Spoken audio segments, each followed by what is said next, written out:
You're on with Lauren Zayu for Unbossed, Unbothered, and Unfiltered, a show about what you say, how you say it, and what to do after it's said.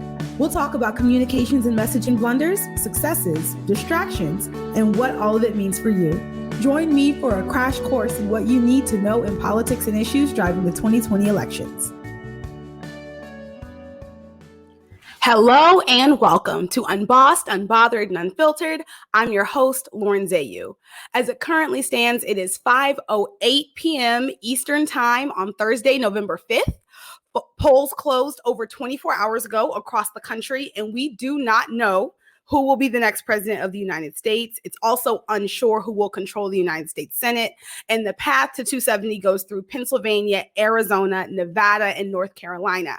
But today's conversation is about the record turnout set in Texas, particularly Harris County. Chris Hollins, an attorney and fourth-generation Houstonian, is serving as the first Black Harris County Clerk.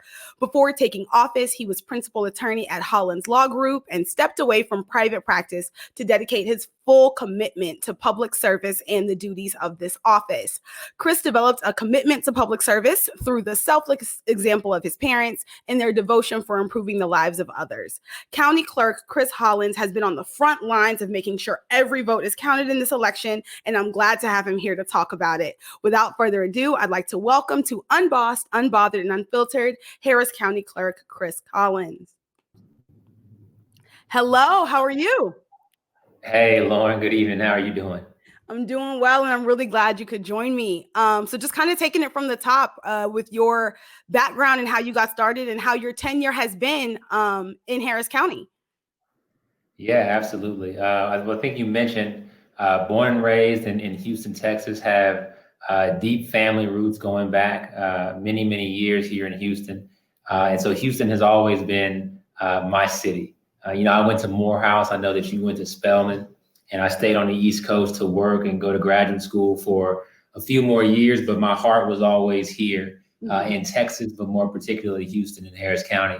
And so was able to move back here about 6 years ago, continue the work that I was doing at the time, which was as a management consultant.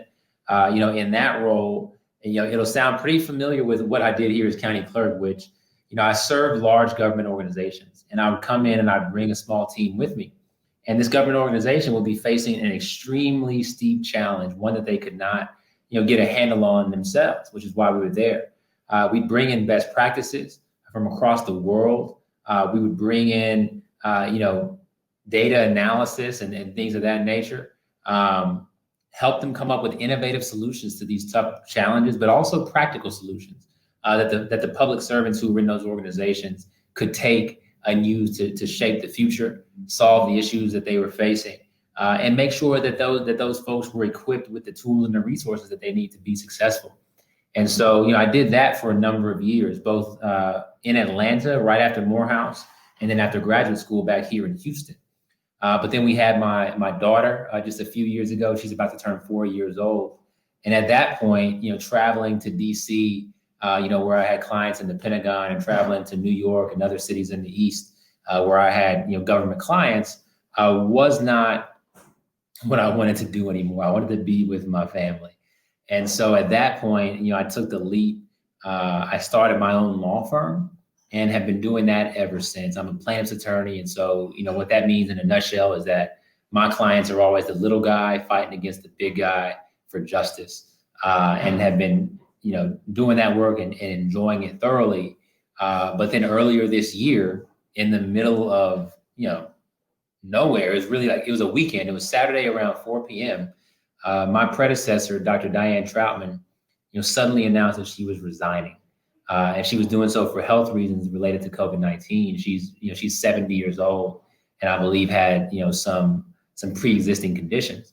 And there we were, we as Houston community, Harris County, we were coming up on 2 elections. I mean, we still had a runoff election from March that had been postponed to July.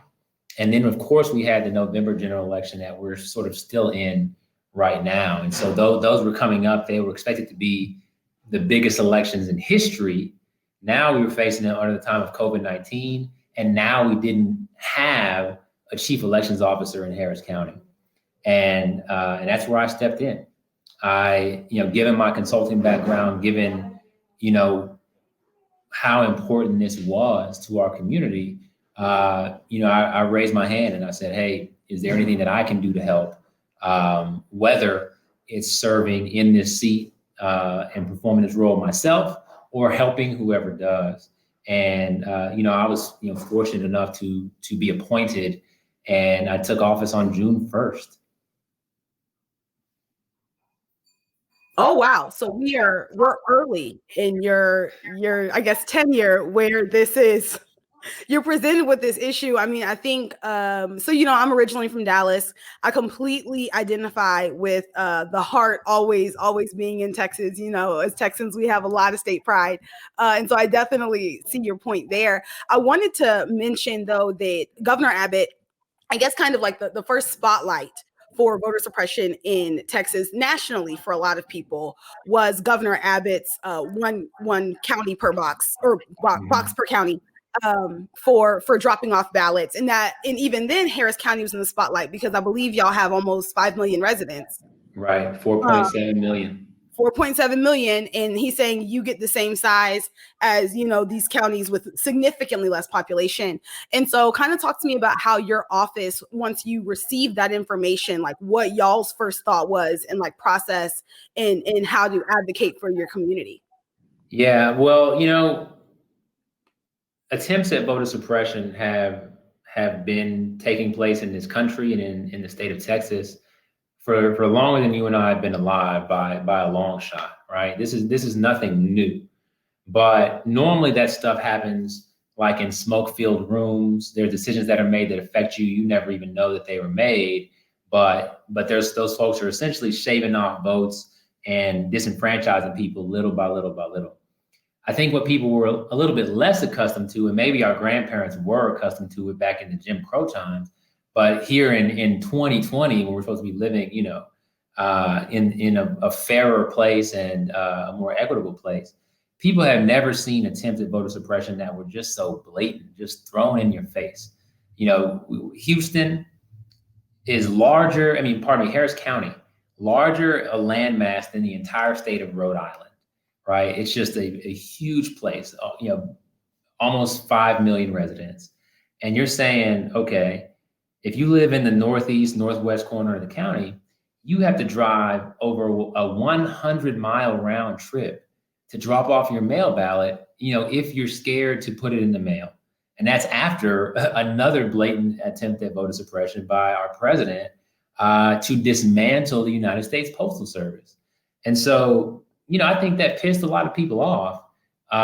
But it just became so obvious. And, of course, look, we had been experiencing stuff like this for some time. This was not the first, legal challenge that was faced in my office.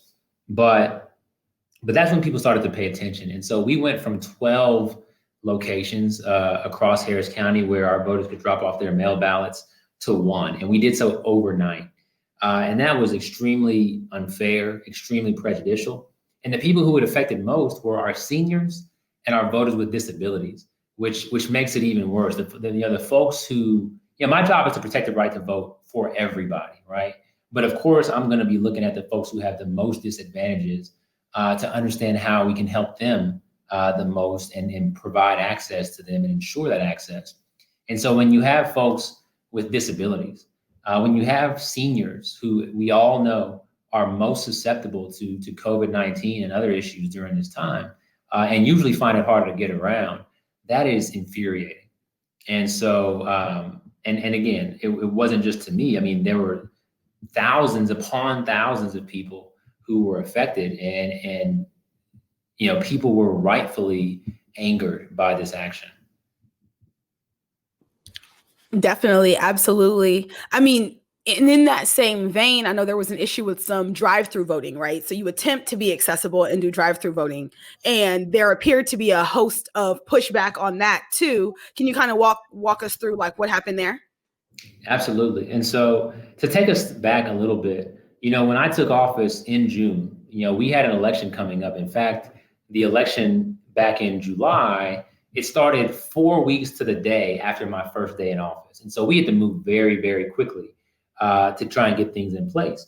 And we put together what was called the Safe Elections Plan. And that was an acronym. It stood for safe, secure, accessible, fair, and efficient. So during the time of COVID-19, but also during the time when we knew we were going to have a record-setting election, to begin with, how do we make sure that all these people can participate? And one of the ideas that flowed out of that was drive-through voting. So we have the Texas Election Code, which says the only rule about how to have an election and where to have an election is that during early voting, it has to be inside a structure. And so we said, okay, we can build these really big structures, a building that has a door the size of a vehicle, and that vehicle can drive right through, park inside the building, and vote. And that will be safer for them because there will be, they don't have to interact with other voters in line.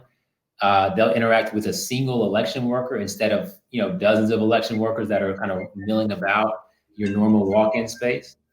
And this will be safer and more convenient for these voters. And so we piloted that back in July, and the pilot was phenomenal. The people who used it, we took a survey afterwards because we were trying to get constructive feedback. They rated their experience a 9.7 out of 10, just like through the roof, right? And said, yeah, we absolutely want this service to be available in November. And so we did it. We scaled it up. We had 10 locations around town. People loved it. Of our voters, nearly 1 in 10 in-person voters during the early voting period cast their ballots using drive-through voting. It was 127,000 people. And so, and I went out and visited all these sites, and I would talk to a voter if they had a moment. And the number one question I got was, why didn't we have this service sooner? And the number two question was, can you promise me we're going to have this again? And so, yeah, voters loved it, and rightfully so. And the election workers loved working there because they saw, the smiles on those folks' faces. They saw the mother with her small children who said, I wouldn't have been able to vote if I couldn't just easily drive through here. They saw the veteran with PTSD who said, I have issues being around a bunch of people. Being able to come and vote this way made it convenient for me, and I was able to take part in this election. And there were so many other stories like that. It was truly inspiring. But then you have some folks who said, hey, I don't like people voting, especially if they're Black and brown, if they speak another language. And so, they did some math, and they said, it looks like, the way these numbers are going at these drive-through voting locations, those don't favor my candidate or my party. And so why don't we throw all those votes out? And, even though there are Democrat votes in there and Republican votes in there, I think there's probably more Democratic votes in there. And so it'll help my guy if we throw all of them out and just disenfranchise these 127,000 people. And I don't know how these folks look in the mirror, or even talk to their kids at night with these extremely just evil aims, but that's what they tried to do. And they took us to the Supreme Court. The Supreme Court threw it out. They took us to the Supreme Court again. The Texas Supreme Court threw the case out again. And then they took us to federal court. And that was sort of the pressure point where the day before the election, we're sitting in a court. And by the way, as you might know, the Texas Supreme Court has 9 members. All 9 of them are Republicans. And so I think when they were taking us to the Texas Supreme Court, they were hoping that these judges would just ignore the Texas Election Code and just hand it to them. But fortunately for our state and our country and the state of our democracy, those judges did the right thing and threw this frivolous lawsuit out. But then they went to the federal courts and they said, okay, we just got, Justice Barrett appointed to the Supreme Court. We can appeal this thing all the way up, and we're going to have a Supreme Court who votes our way.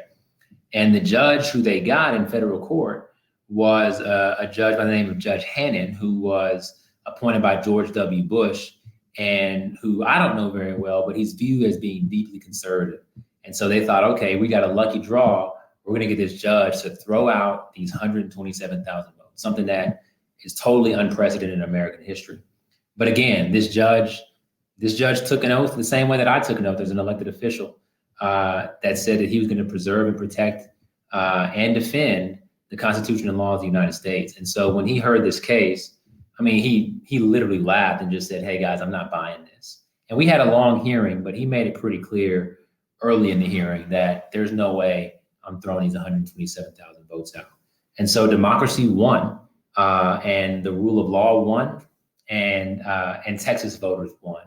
And that was really, really exciting. I mean, Monday was one of the greatest days that I've had in a long, long time.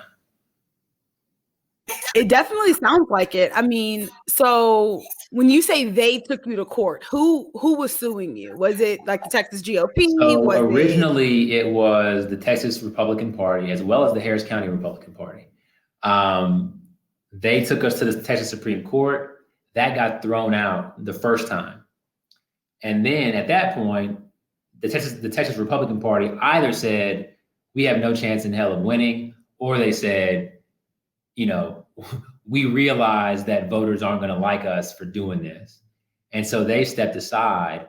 But some of the individual plaintiffs that have been involved, which is this like knucklehead, like Looney Tune doctor from Katy, Texas, some woman who was, running for judge, some very right-wing conspiracy theorist, state representative, and then another gentleman who was running for Congress who I think is actually a decent guy, but just somehow got pawned or coerced by these people. These were the plaintiffs in this lawsuit, just this random band of misfits who apparently hate voting. And, but, they came with the power and the support of the Texas Republican Party. And, there were Republican operatives who were filling out affidavits saying, all this fraud is happening in drive-through voting. They were just making all kinds of just weird allegations. There was a woman who was on Snapchat when she voted. And it's like, and the judge is listening to this like, okay, you want me to throw out 127,000 votes because a woman was on Snapchat when she voted? Like, get out of my courtroom. And that was, he was a respectful and professional judge, but the undercurrent, like the tone in that room was just like, this is absurd. And so justice won out. And we're glad it did. Kind of transitioning into another area I wanted to ask you about. So Texas, and we know this, the major metro areas in Texas have been blue for a while: Dallas, Houston, San Antonio, Austin, and El Paso. And so my question is, we've seen an increase in voter suppression kind of as that's spread. So initially, when it was just the major cities, I feel like people thought it was safe enough. But as Texas has become more purple, coming up from the border, and as our metro areas expand, we're seeing a much more concentrated effort in voter suppression. There was a lot of conversation in 2016 about Texas being a potential swing state. There was a lot of conversation this year in the past weeks about Texas being a swing state. And what do you kind of think, like as someone who was on the ground there, about Texas's future as a swing state in that way? Well, Texas is extremely diverse, and Harris County in particular, extremely diverse and changing rapidly. In the past 4 years, you have close to 2 million people who have moved to Texas. And in that same time frame, Houston has become one of the youngest, the most diverse cities, period, in the country. And people don't know that. I think if you live on the coast, you're like, oh, Texas, it's just a bunch of people in cowboy hats walking around.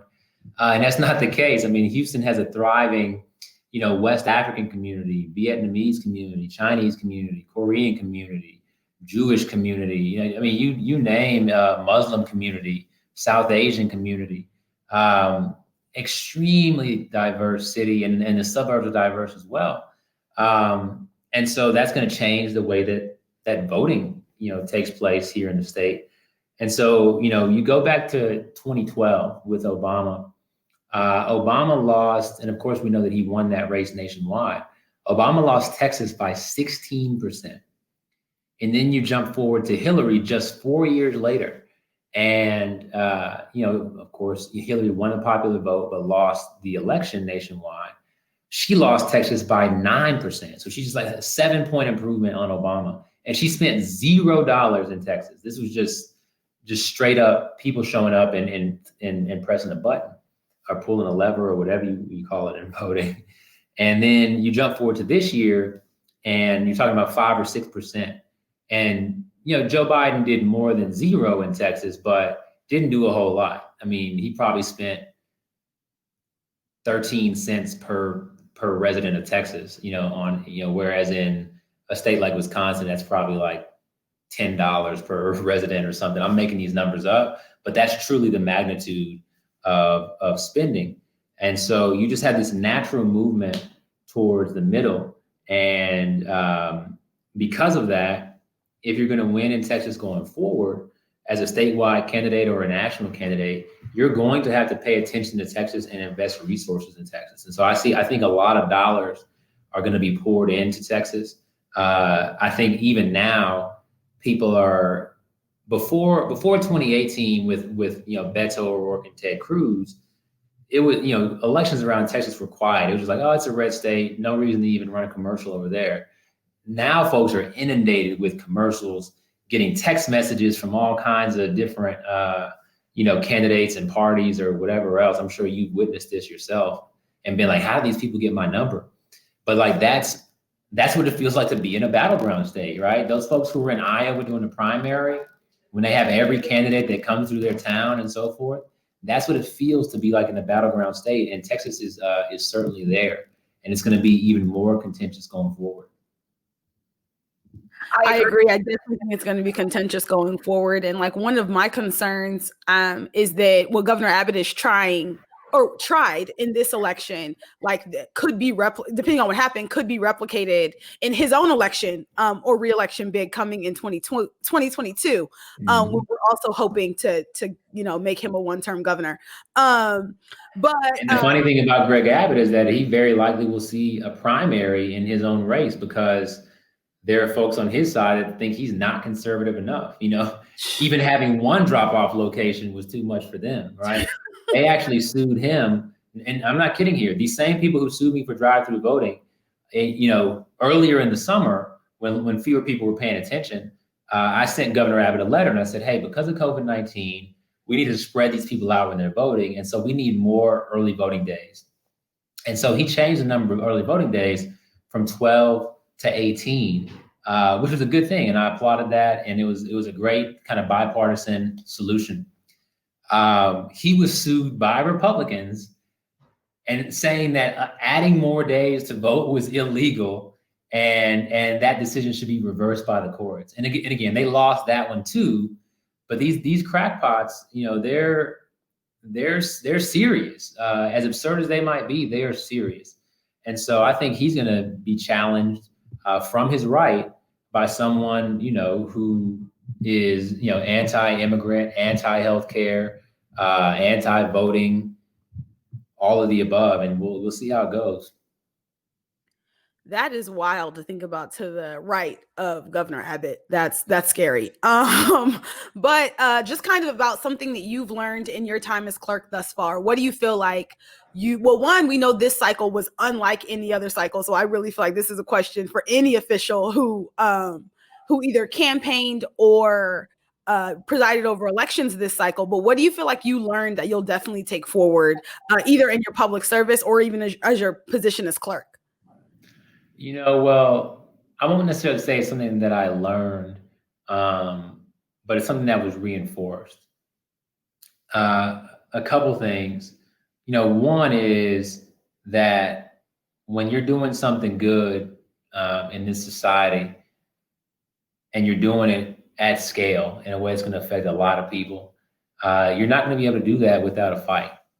There's going to be somebody, some organization, some group who that change ticks them off for one reason or another, and they're going to do whatever they can to get in your way. And you just have to be prepared for that at every corner and be able to handle that, gracefully and reasonably, but not lose your level of ambition, not lose the vision for what you're trying to accomplish. Change don't come easy. So that's number one. But the other thing, number two, is that if you're doing the right thing and you're doing it with a group of people that are in it for the right reasons, then you're going to win.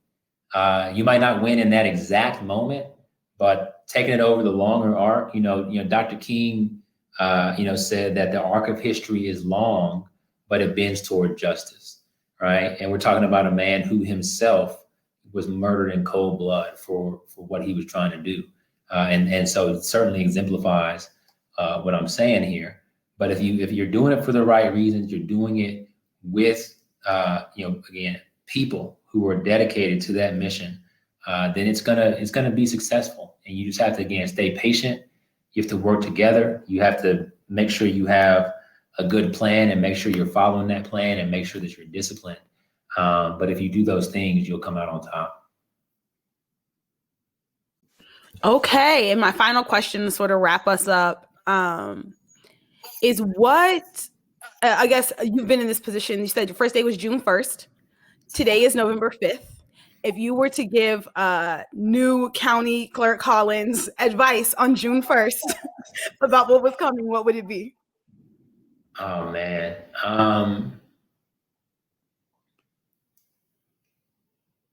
I think we did it right. From the very beginning, the first thing that we did is listen and do our homework. In my first week in office, I had 40 one-on-ones with staff across, from senior staff all the way to frontline staff in my organization. Roughly 1 in 10 folks in my organization, I spoke to them one-on-one for a half hour and said, tell me everything that we're doing great. Tell me everything that we're not doing great. And let's talk about together how we can solve that. I started getting a pulse for, the morale within my organization, which is, our full-time organization is about 350 people. And so getting a handle on that really quickly was a challenge, but was something that was necessary because I couldn't just be some stranger who came in and said, all right, y'all, follow me. I had to know them and know where they wanted to be going. And, I was leading from the front, but doing it with their ideas and putting them into practice. And so I think, we did the right thing there. We took in all sorts of outside advice, civil rights groups, voting rights groups, voters themselves, other elected officials, just to say, what are you seeing out there? What could we be doing better and differently? And that's how our Safe Elections Plan came together. So many people, how'd you come up with the idea of drive-through voting? How'd you come up with the idea of 24-hour voting? I didn't come up with any of it, right? I just talked to like hundreds of people in a very short amount of time. And I took the best ideas and said, let's run with these and let's figure out how to operationalize them. And so, there are things on the margins. When I came in, I made a pledge. I made a couple of pledges. One, that I wouldn't run for the office, that I would just focus 100% on doing the job. 2, that I wasn't going to fire anybody. I was going to take the group of folks who we had. I would bring in some more people with me, but I was going to just, work with the folks that were already there doing this great work and who were deeply committed. And I don't regret, either of those decisions. I think had I been campaigning, any hour that I had spent going out to people saying, hey, let me have your vote, that's an hour that wasn't going to be spent on making this the best election in the history of Texas. And I think we got there because I and my team were so focused on getting it right. A lot of sleepless nights. I probably would have told myself, sleep now because you ain't going to be sleeping later on. But I'm very, very pleased with how we did it. As we're getting to the twilight here, I'm certainly going to sit down and think about things that that we still could have done better. And when I'm handing off the reins to my successor, giving her a recommendation or a set of recommendations for here are the things that we need to be doing going forward. Here are the things that we still could continue to improve. And so it's just all about getting better every day. But it's about getting that plan in place, early, sticking to it, making adjustments when you need to, but just having that vision for where you're headed. And we were able to do that successfully early, and then just move down and execute our plan. Sounds good. Sounds really good. Chris, I've enjoyed you so much today. I really appreciate you responding to me and coming on. And in the event that people want to see more of your work or follow you moving forward, what's the best way they do that? Yeah, so I'm on social media at CG Hollins, and that's Twitter, Instagram, and Facebook. My Twitter's probably a little bit more political, but on Instagram, you can like see my kids and see what I'm having for breakfast and all of that stuff. I've had the privilege of hanging out with Bun B and Common lately because they were doing amazing voting rights work, and so my Instagram is maybe a little bit more interesting. The Twitter, if you just want the hardcore government voting rights stuff, check me out there. Okay. Well, I hope to have you back soon, and maybe by then we'll know who the president will be. But if you don't mind, I'm going to go ahead and wrap here. That was this episode of Unbossed, Unbothered, and Unfiltered. If you're interested in following me, you can follow me at Lauren Zayu on Instagram and Twitter. And you can subscribe to Unbossed, Unbothered, and Unfiltered on Apple Podcasts, Spotify, and YouTube. Thank you for tuning in to Unbossed, Unbothered, and Unfiltered with host Lauren Zayu and music by Lighthouse Productions.